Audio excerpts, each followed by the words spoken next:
All right, on to number 5. Number 5 is developing orthographic mapping during small group time. So the best way to learn about orthographic mapping and the process is from David Kilpatrick's work. He has that book that I mentioned last time, Equipped for Reading Success. He also has other books and webinars that he talks about this process. So this idea of orthographic mapping is one of the first things that I stumbled upon during my Science of Reading adventure. My students just were struggling to remember words like said, her, come, the words that kids struggle with. They weren't responding to the way that I was trying to teach them sight words, and it was very frustrating. So I got on the internet and I started searching for new ways to teach sight words. And I somehow came across this model right here, the new model of teaching high frequency words.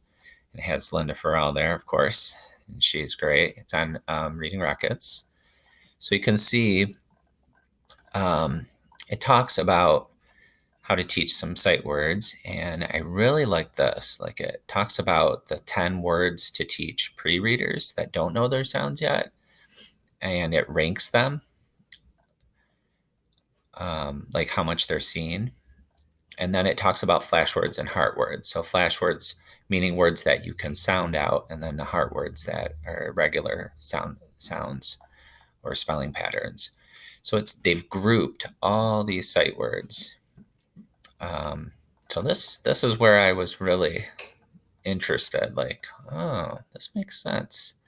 So it's important, though, that you want to understand that all words that you read without any hesitation or sounding out are sight words. So you can see this little Venn diagram here. We have decodable words, irregular words, high frequency words, and then they're all sight words. So even a word like Michigan, you just know it. You don't have to sound it out.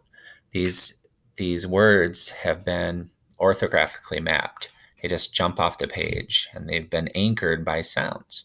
So this ability to learn words with autotomicity starts with speech first.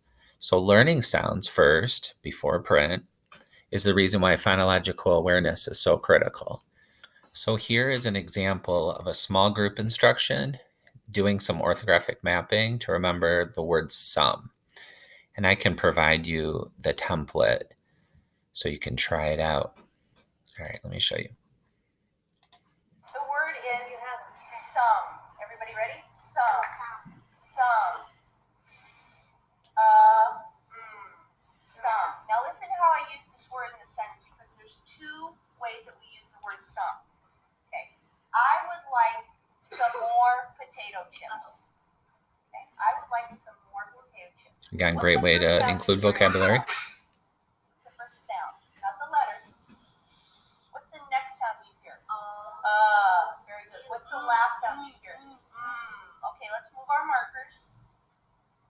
And say the sounds as you move your markers. I'm going to have you do that again. I want you to say the sounds as you move your markers. Okay, now I'd like you to point to each marker and tell me the sounds that you hear. Isabella, why don't you do that for me? Fantastic. Can you do that for me? Okay, so listen to the word some. Look at my lips. Some. Okay, so let's do it again. Count. Look at me.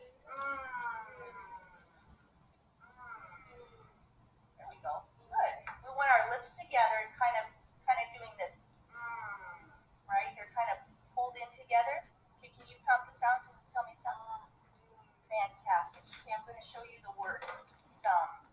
Okay? Don't write it yet. I want you to look at the sounds first. Okay, here we go. Ready?